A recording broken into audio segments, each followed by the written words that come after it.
did this in class, but I thought you might want to have something that you can look back on. So the chain rule is how we're going to deal with something like f of g of x. When you have one function, one function inside of another function, or you could have a function inside of a function inside, you can go crazy.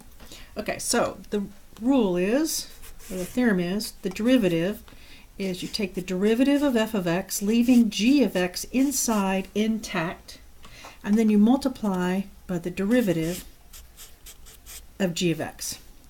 And that's the rule. So let's do a couple of examples. Sorry, my chair is squeaky.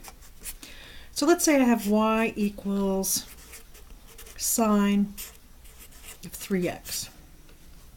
Well, the derivative of sine of something is cosine of that thing, and then you multiply by the derivative on the outside.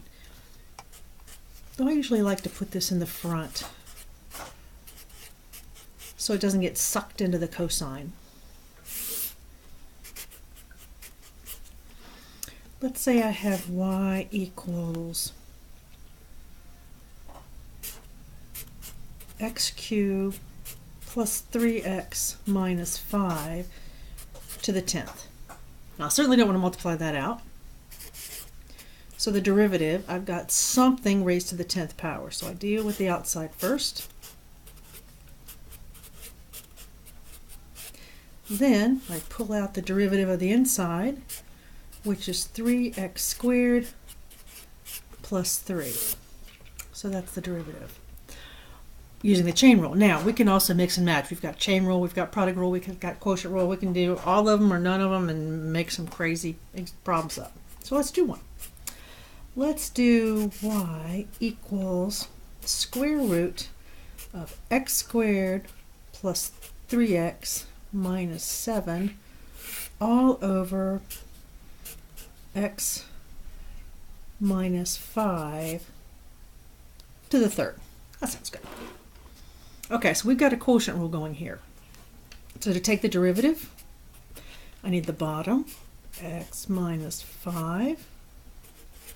Derivative of the top. Now this top is the same thing as if I'd had, make sure I don't go off the screen, x squared plus 3x minus 7 to the 1/2.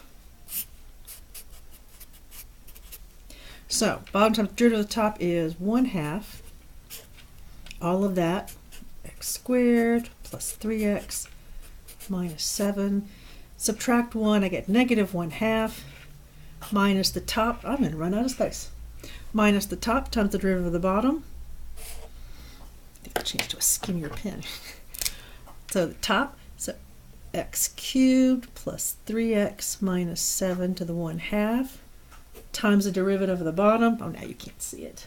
Let's just go to the next page. Sorry about that.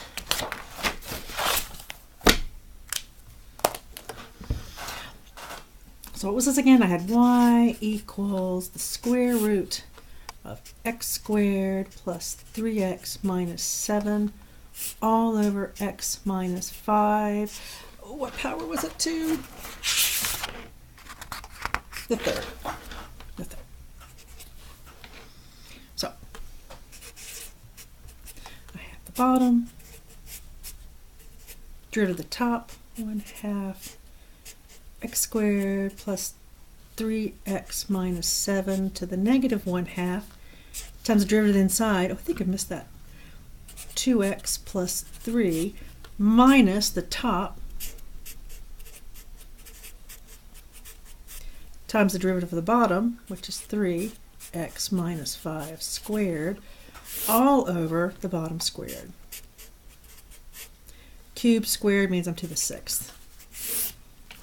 Let's do a smaller one. That's too busy. Okay, let's say y equals x cubed cosine of x squared plus 5.